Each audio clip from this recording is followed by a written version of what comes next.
Good morning, everybody. So I'm back again with another YouTube video. And if you're wondering why I have such a low energy, it's because I'm sick. I'm like genuinely sick, guys. I have a sore throat. It's not too big of a deal, but it hurts to talk. But I'm gonna make this video for you guys anyways, because I promise videos Monday, Wednesday, and Thursday. Sorry, Monday, Wednesday, Friday. So if you appreciate me making videos while I'm still sick, please like the video. All right. Also, that's why I'm wearing glasses and not contacts, because I literally am sick and I don't feel like doing anything right now. But let's get into the charts today, and let me analyze some charts for you guys. All right, SPX, XPX, cool, cool. Looks like we're gonna be definitely probably bullish bias, but let's check. Let's check Forex Factory first, see if there's any news that are supposed to come out. Hopefully not, but I have no idea honestly. Ooh, this is a little bit too big. But there we go. On Monday, do we have any news? Nah. I don't know if pending home sales is a major thing. Let me check. No, there's no red bubbles on the Euro USD, so nope. So let's look at the 1 hour time frame. Okay, 1 hour time frame, we were definitely bullish. There are areas of liquidity over here, which is kind of bad, but I'm bullish bias for sure. 15-minute we're bullish. Yeah, so it is bullish. God, I swear to God, please excuse my voice cracks, guys. I don't know why I have so many voice cracks right now, but it was a bullish. Liquidity probably gonna be here. These workout areas of liquidity. I don't know. Okay, I don't care about antivirus. Well, I probably should. Oops. Let's put a magnet over here. Another area. South side liquidity super close by. What's the area for this? 104, 144. Okay, cool. Yeah, cool. So two areas of south side liquidity, guys. There's another area down here. I don't really care to mark it, but I will just in case it gets down here. Yeah. So upon market open, just looking for a sweep of liquidity, breakup structure, and then movement to the upside. All right, and then a fair value, sorry, and then I'd enter. Right, so let me see if I can kind of show you guys an entry that wasn't an entry, but kind of like something like this. Literally, look. So this was a structure right over here, I guess. Let me go to the 5 minute just to give you guys an example. Right, so you have price going up, down, up. So this is our low, all right. And then what we're waiting for is waiting for structure to be broken. So what do we have? Where's our last structure? Right, we have up, down, and then up again. So this is our last high. Then we have up, down, up again. So this is our last high. And then we have up, down, up again. This is our last high, right? And finally, we break this structure right over here, right? And my battery is about to die on my laptop, so I should probably get that fixed. But what was I gonna say? Yeah, so this is our high. So we wait for market structure to break that high. And when does it actually break that high? It breaks it on this candle. So now we're just waiting for a fair value gap or an order block. Well, what ends up happening is that there is no fair value gap, but we do tap into this, which I would consider to be the order block. Again, some people might consider this to be the order block. Me personally, I consider that last bullish candle, which is over here. So you'd enter at the top over here with a stop loss below these lows and be targeting the highs. And currently we would have we'd be in profit, but I'd be targeting this, and most likely I might have probably took my profit sooner than that. But yeah, just to give you guys a little bit on the stuff I look for and the way I trade. But I'm gonna close this. I'm gonna stop recording for now, and I'll get back to you guys whenever something actually happens. So yeah. So market just opened, and we're going down and attracting all this sell side liquidity. So that's what I'm looking for. Yeah, let's see what ends up happening. We get a sweeperooski, and then we can enter a buy, and we can target these highs. Maybe these highs, maybe even these highs. I don't know what I'll target, but I'll figure it out. But yeah, all dependent upon us getting a sweep over here. So we'll see what ends up happening. Yeah. All right, cool. I'll talk to you guys when something happens. Okay, so we just got sweeps of both sell side liquidities. And yeah, so now I'm just waiting for market structure to break. So actual last market structure would be about over here, but hopefully we don't have to wait that long. Hopefully we can get an even better area to wait for market structure break, like something like let's say if this closes bullish and then closes bearish, that would be better, of course. But we'll see what ends up happening, honestly. But yeah, for now that's all we're waiting for. After we got a sweep, so yeah. And after we get a break of market structure, just waiting for a fair value up or more block time frame.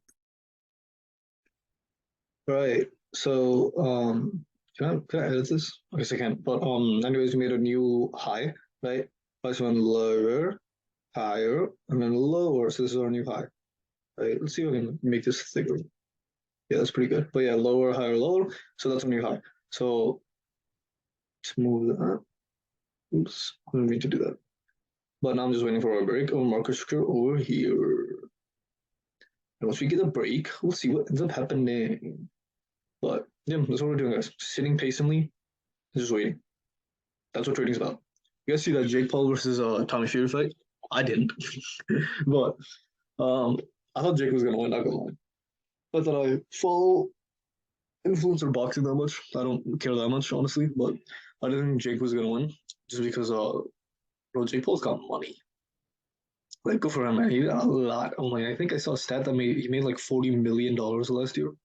I mean, he has the money to train with the best people, to eat the best food, to live in the best conditions. To like, I kid you not, bro. He's got money to do that. So I thought genuinely believed that would help him, and I guess it did because at the end of the day, he's won all his fights, and he fought a real boxer now. But I genuinely thought he would. Anyways, I'll see you guys when we get a break of market structure. But that's probably gonna end up happening right now. So we'll see. We'll see.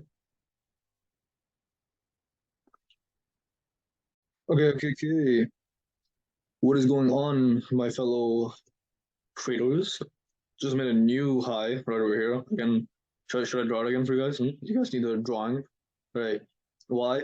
Because you went high, low, higher, and then lower. And as you can see, you keep on making lower highs. So what does that mean? New high right here, but we keep on going lower for whatever reason that is. I don't care that much though. The 15-minute is looking bearish, but 1 hour is still looking heavily bullish. So I really don't care. I'm still bullish on the 1 hour. I mean, we had a little bit of news, nothing crazy, honestly. And this was bullish for the US dollar, and this was bearish for the US dollar. We had news at 10 o'clock too, also. I don't think it's gonna be anything major. But the news that was bullish, I mean, look at that. That was and bearish. Like it had no impact, but it still was a little bit bullish. But that's why I'm just looking for buys. But yeah, we're gonna see what ends up happening, guys. Just waiting. A lot of people ask me, "What the heck do you do while you're waiting for trades?" Bro, I just watch TV.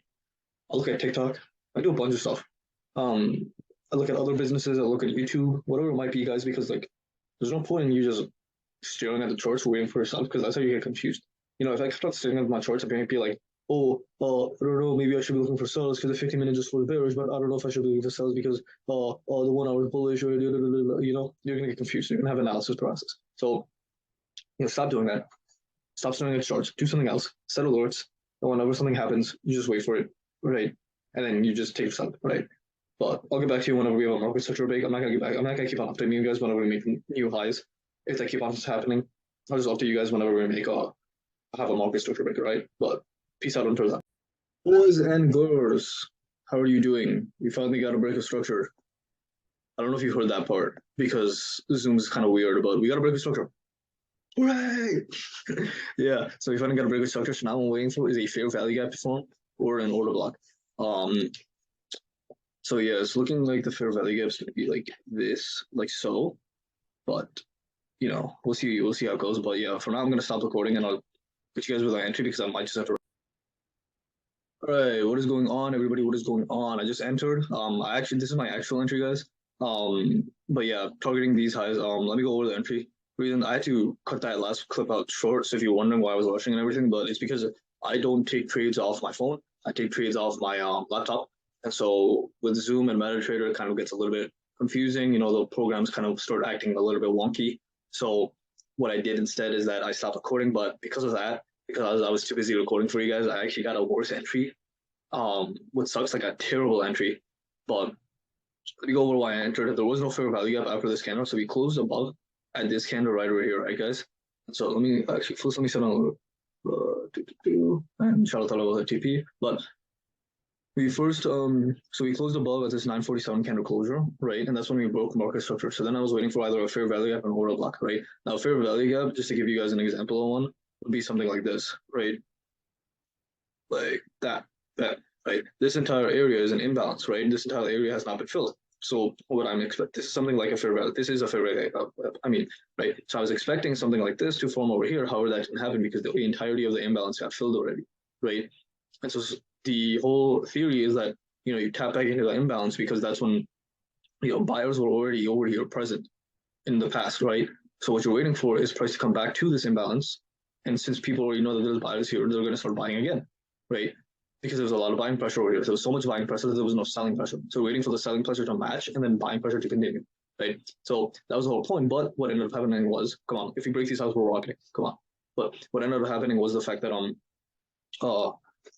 you were saying, oh yeah, there was no imbalance. So because the imbalance was already filled, so there was no fair value gap. So I ended up entering after this order block. Or here, come on, it was super close to TP. Ended up entering at this order block right over here, right? And so this order block was essentially just the last order block, the last bearish candle before the bullish expansion move upwards. So this was the last bearish candle. Then we had a bullish expansion move upwards. So now I waited for this entry, right? And cool. All right, just hit TP. Fantastic trade. That was a great trade. Hit TP right in front of you guys while I'm explaining the trade. And also, yeah, like cool. We smashed through TP. What was I saying though? Oh yeah, so just before this ended up happening, guys, you could have had TP2 over here, and then TP3 over here. But I don't hold out under TP3. I just take all my trades at TP1, right? So let's see if TP2 would have been hit. And the way, if you were holding out, I would close partial. So I close half here, and half here. Or another way you can do is you close a third here, and a third here. Whatever you guys want to do it. Really up to you. But yeah, so I entered off the last. So since there was no fair value gap, I instead entered off the order block, which is the last bearish candle. Aside from the last bearish candle before the expansion move, this was the last bearish candle. So as soon as price tapped into it, I was looking to enter. Now, of course, what ended up happening was that while I was recording, price ended up tapping into it and then exploding off it. So I actually entered off this candle right over here, and it started having that move upwards before I could even get in. So I got a worse entry by about 0.8 pips. So yeah, my actual entry would have been down here, and realistically, guys, what would have ended up happening is that my entry with spread would have been something like this, and so my risk to ratio would have been something like a 1 to 2. Oh my god, a 1 to 2.42, dude. Oh my god, that was such a great risk to ratio. Damn. All right, well, I really messed that up. That's tough, but it is what it is, guys. You're not gonna always get the perfect entry. Honestly, with spread, my entry would have been like this. Yeah, 1 to 2. Unfortunately, that messed up. So I got a worse entry, but it is what it is, guys. Slippage is gonna happen. You're gonna make mistakes. You're gonna have stuff like this. But I hit TP, and yeah, that's it for today, guys. A $1.6 restore ratio. Oh yeah, to explain why I put my take profit where it was, real quick, it was just the last area of liquidity, right? So we had up, down, up again, and then we had a little smaller move down. So you could have targeted this area of liquidity, but for me personally, that was a little bit too far away. I don't know if they're going to hit that. So I was like, you know what? We had a little bit of area of liquidity right over here because this was essentially going to close bearish. It just didn't. So even though it didn't, that doesn't mean there's not liquidity, right? There was still a downwards movement, upwards movement, and downwards movement, right? So there's a lot of liquidity resting over here because everybody that's selling right now, right? All the people that were faked out upon market open, right? What happened market open? Market open, what ended up happening is that we had a strong move downwards. So all these people, all the retail buyers and sellers are thinking, oh my God, we have a strong move downwards. I'm going to close out my buy positions. And otherwise people are like, I'm going to start selling. So because of that, we had these sells, but they're fakers, right? They don't actually know what's going on. The market is trying to fake them out. But if they're selling right over here, where are they putting the stop losses? Above these highs, right? That's why I targeted that high. That's why this was my exact same entry, my take profit. So 1.6 ratio, guys. smash again. We might hit this and end up hitting TP2, and we might end up even hitting TP3. But for me, I got out at 1 to 1.6, got out at TP1. I'm perfectly content with this. So yeah, with that being said, guys, if you like this type of content, if you like the fact that my my laptop is now overheating from Daytrader for TradingView and Zoom, like the video, comment down below, and subscribe to the channel. That being said, guys, peace out.